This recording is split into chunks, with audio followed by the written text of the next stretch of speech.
Hello, hello les taureaux, ascendant taureau ou signe lunaire en taureau, bienvenue pour cette guidance.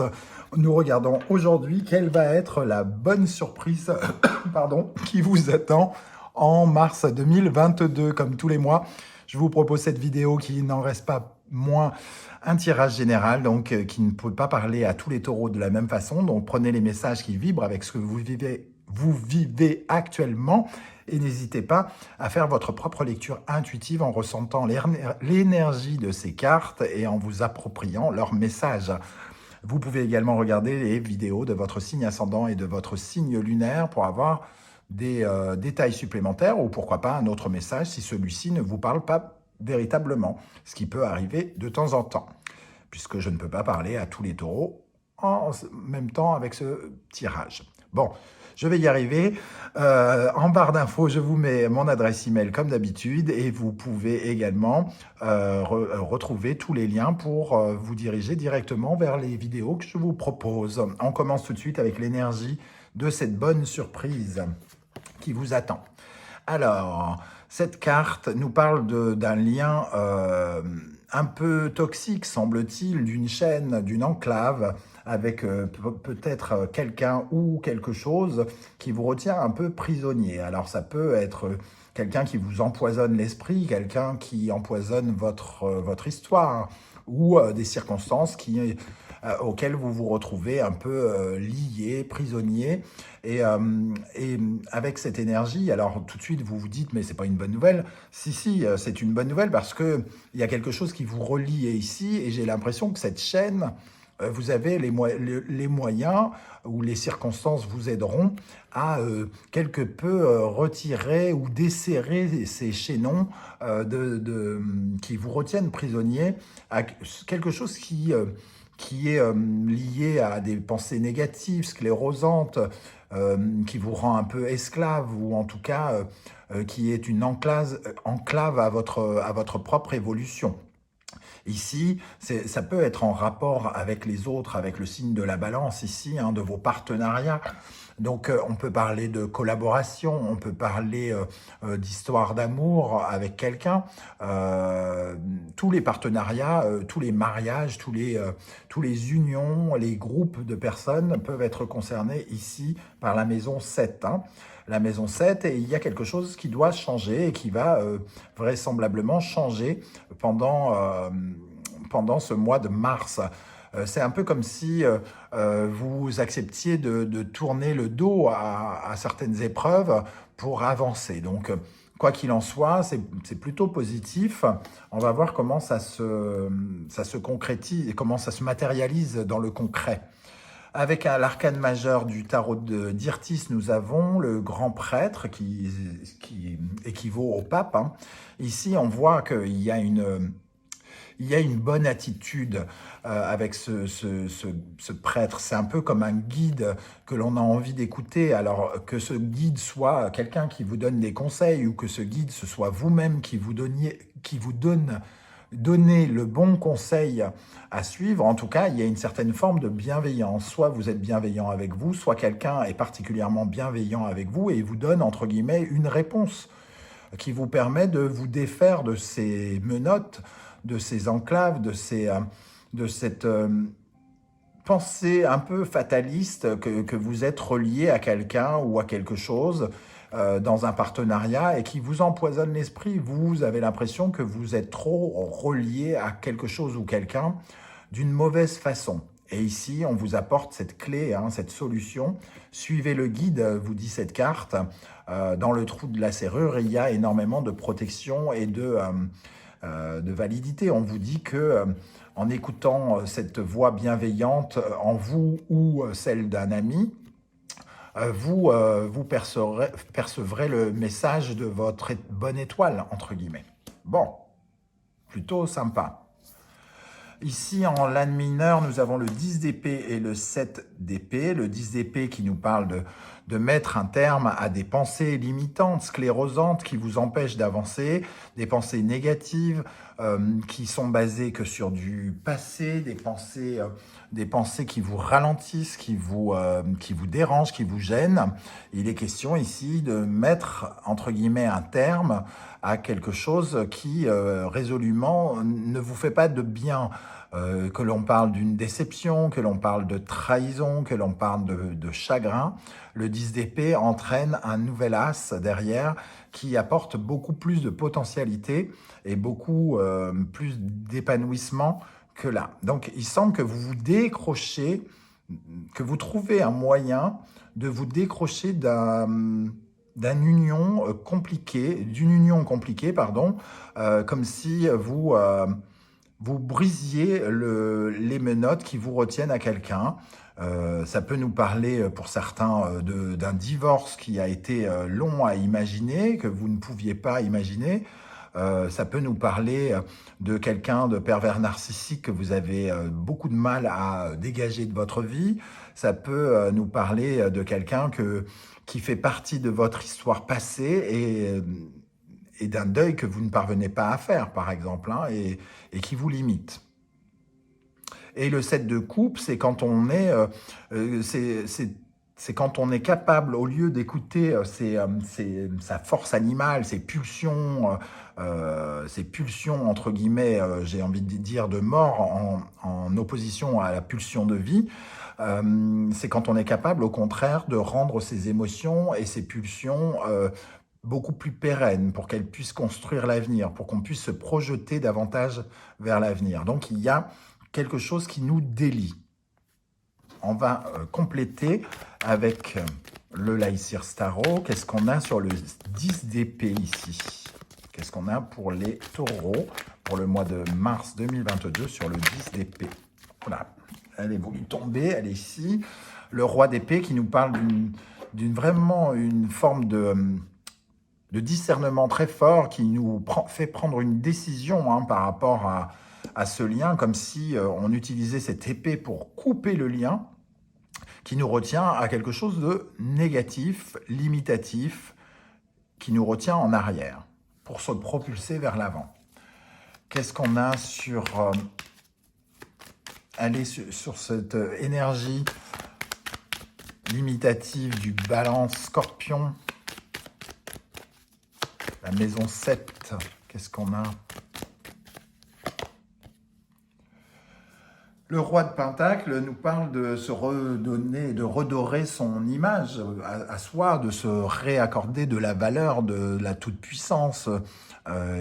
Peut-être que ce lien particulièrement nous a, nous a sclérosé, mais aussi nous a amoindri dans notre confiance en nous. Et il est question ici de retrouver de la valeur. Bon, on va regarder avec le reste du tirage. Nous avons hérédité. Évidemment, elle ne va pas se retourner. Alors,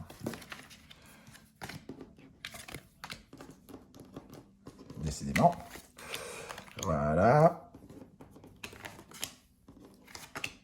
Nous avons hérédité, changement, voyage, verdict, examen, maison, tranquillité, contrat, naissance. On retrouve le roi d'épée ici, hein, le verdict, l'examen, le contrat. On prend véritablement une décision de changer. Hein. Ici, il y a quelque chose qui change. L'hérédité nous fait penser, nous parle du passé, hein, du passé qui a du mal à mourir avec cette tête de mort et une difficulté à amorcer le changement justement avec le chiffre 1 ici, qui est la première carte. On est dans le passé, dans les pensées un peu sombres de la lune, un peu comme si on était perdu et on entre en accusation ici et on trouve un terrain d'entente avec soi en prenant une décision pour notre tranquillité. Donc il y a une certaine volonté de nous apaiser nous-mêmes par rapport à quelque chose qui sans doute nous limitait, nous interdisait le bonheur, ne nous permettait pas d'avancer correctement dans la vie, soit dans la vie professionnelle, sentimentale ou familiale, hein, pourquoi pas. En tout cas, ici, on amorce un changement pour un nouveau voyage et pour justement partir à la découverte d'un autre monde, d'une autre vie, d'une autre personne, pourquoi pas. Ce voyage ici, on voit bien qu'on regarde ce verdict, hein, on voit le changement, le verdict, on voit tout de suite un horizon nouveau en prenant cette décision, qui nous ouvre le champ des possibles. On peut observer avec beaucoup plus de tranquillité notre vie d'avant et se sentir beaucoup mieux, beaucoup plus en confort avec cette énergie de la maison qui nous parle de sécurité, de confort. On se sent mieux dans notre cocon, mieux dans notre bulle, comme si on avait assuré notre sécurité ou comme si on assurait notre propre confort. On voit bien qu'on passe de cette énergie du passé à l'énergie du futur, la naissance ici, qui nous parle vraiment d'entrer dans le mois notamment d'avril probablement, hein, la saison du printemps en plus, qu'on ressent déjà dans cette énergie, comme une nouvelle personne. Alors, en fonction de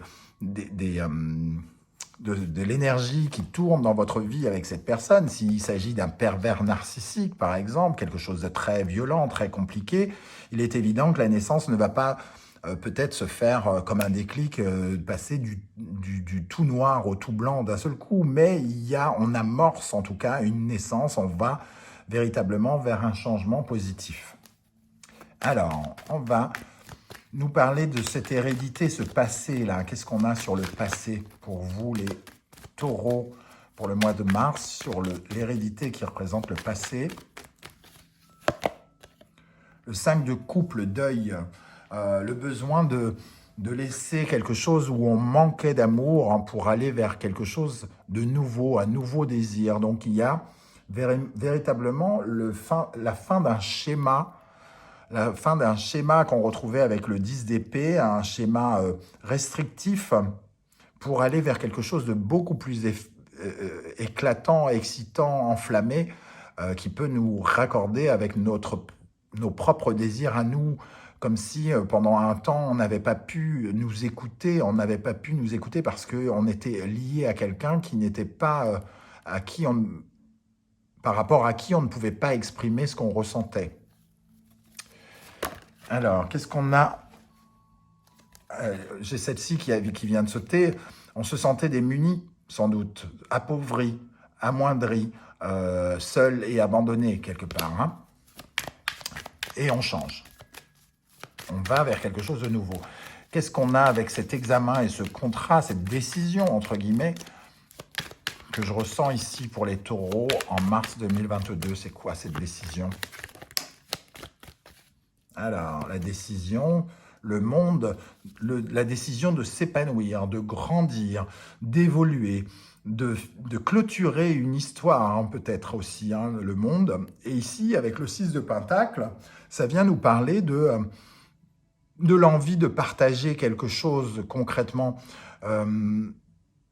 L'amour, la vie, c'est du donnant-donnant, et surtout dans les accords, dans les partenariats, dans les collaborations, c'est un partage. Si c'est uniquement l'un qui fournit les efforts et que l'autre profite de l'autre, par exemple, on n'est pas dans un échange. Et ici, le 6 de Pentacle vient nous parler de l'envie de pouvoir à nouveau partager quelque chose et de nous épanouir. Que nous dit la naissance en bas? Quel genre de naissance? De quel genre de naissance on parle pour les taureaux en mars 2022? Les amoureux, alors ça peut, pour certains, carrément parler de clôturer une histoire d'amour pour rentrer dans une nouvelle histoire d'amour. Alors, clôturer une histoire d'amour dans laquelle on se sentait un peu piégé, évidemment, hein. Donc, certains peuvent tomber amoureux et tourner une page avec cette nouvelle rencontre. Ou alors, justement, la naissance de nouvelles rencontres, de nouveaux partenariats possibles. On tourne une page avec un duo qui n'a peut-être pas fonctionné, avec quelqu'un qui n'a pas rempli ses fonctions et qui nous a plutôt freiné qu'autre chose, pour aller vers de nouvelles rencontres beaucoup plus saines, beaucoup plus sécurisantes, hein, avec la maison ici. Qu'est-ce qu'on a sur le voyage, là? Qu'est-ce qu'on peut découvrir? Parce que pour moi, la découverte, le voyage, c'est la découverte. Qu'est-ce qu'on va découvrir, amis taureaux? 6 de bâton, que c'est en agissant que l'on est victorieux, que c'est en cassant la boucle que l'on peut lutter et avoir entre guillemets, être victorieux sur les prises de tête, que c'est une question d'état d'esprit un petit peu. Peut-être que vous êtes enfermé dans des pensées sombres, limitantes, et que tout à coup vous vous apercevez que vous pouvez penser autrement, et que cette démarche justement que vous faites vous permet de, de, de découvrir que vous en êtes capable, que vous êtes capable de vous détacher de quelque chose ou de quelqu'un. Voilà, on termine avec ces deux énergies. Nous avons le monde végétal et les nouvelles. Le monde végétal ici nous parle de cette petite fée. Hein. C'est une petite fée ici qui exauce les rêves. Et les nouvelles ici, ce sont donc de bonnes nouvelles qui pourraient venir vers vous. Alors, est-ce que ce sont des nouvelles, par exemple, d'une nouvelle rencontre de quelqu'un que l'on pourrait rencontrer et qui...